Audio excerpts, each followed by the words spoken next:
This program is brought to you by Emory University.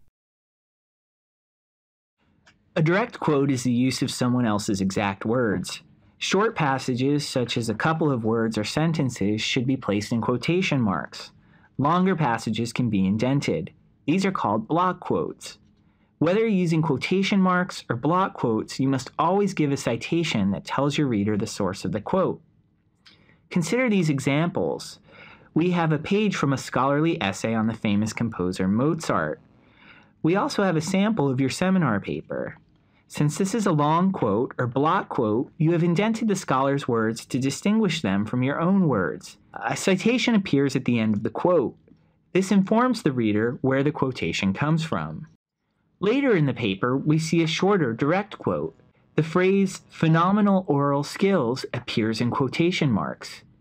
Even though the paper takes only 3 words from the source, it is still a direct quote, and quotation marks must be used. Note that a citation appears in parentheses at the end of the sentence. Remember that if you use someone else's words and fail to quote and cite them, you have committed plagiarism. A paper with too many direct quotes can seem choppy or overly dependent on the words of other authors. Sometimes you just need to summarize the research you found. When you use another author's idea or information and put it in your own words, this is called a paraphrase. A proper paraphrase should be written completely in your own voice. Just moving words around or using a thesaurus to replace a few words with synonyms is actually a form of plagiarism. Whenever you paraphrase, you must always include a citation that gives the original source. A good paraphrase that lacks a citation is also a form of plagiarism. Let's consider a few examples.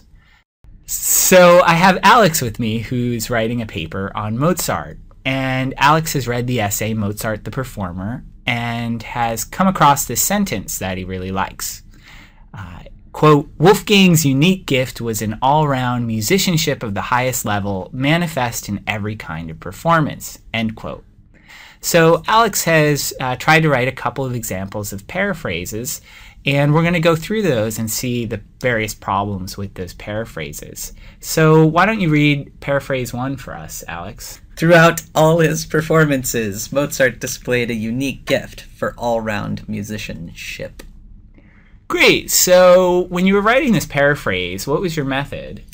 Well, I found this on Google Books and I copied and pasted, but then I thought that might be plagiarism, so I switched around the words. I decided that Mozart would work better than Wolfgang, and I moved him to the middle of the sentence. Okay, so it sounds like you basically just changed the structure of the sentence. And that's unfortunately a form of plagiarism. So if we look closely at your paraphrase number 1, you can see that a lot of the words are exactly the same as the original source material. So you say, "a unique gift for all-round musicianship," and those words appear exactly verbatim in the original source. All you've really done is moved the end of the sentence to the beginning of the sentence. So you can actually commit plagiarism when you just change the structure around like that because you're still using some of the exact same words. So if I put the exact same words in quotation marks, then it would be better? Yeah, if you put the exact same words in quotation marks, then you're using a direct quote and it's not a problem at all. Cool. So why don't you read paraphrase 2 for us? All right. Mozart's special talent was a supreme performance ability, present in all types of concerts and shows. Okay, so what was your method for writing this paraphrase? Well, for this one, I grabbed a thesaurus and looked up a few of the words and plugged in some alternatives. That way, it was in my own words. Yeah, unfortunately, this example is another form of plagiarism. So you've taken the basic structure from the original source and you've merely swapped out a few words here and there. So instead of Wolfgang, you say Mozart. Instead of unique gift, you say special talent. Instead of musicianship of the highest level, you say supreme performance ability. Or instead of manifest in every kind of performance, you say present in all types. Basically, you've completely mirrored the structure of the original sentence and only changed a few words. So all that work the original author put into creating this idea and putting these words together, you've basically stolen that work and just swapped out a few words here and there. So why don't you tell us a little bit about Paraphrase 3? Do you see any problems with it? Paraphrase 3, I think, is a lot better than the first two.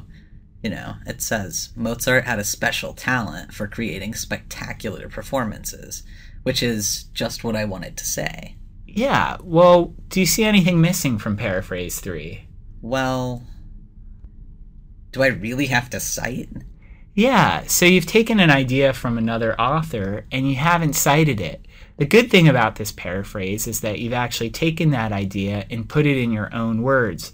The structure is different, the specific vocabulary is different, and it's clear to me that you've understood what the author wrote originally. The problem here, though, is that you haven't given credit to the author for the idea that you've taken. And then we can see in Paraphrase 4 that you've done everything correctly. The paraphrase is in your own words, and you include a citation at the end of the sentence. So we understand where you got your information. Awesome. So a paraphrase is someone else's idea in my own words. And since it's someone else's idea, it needs to have a citation. Precisely. So remember, a proper paraphrase is written completely in your own words and always includes a citation. If you follow these basic rules and ask your professors for help when you're confused, hopefully you won't have any problems with the honor code while you're here at Emory. The preceding program is copyrighted by Emory University.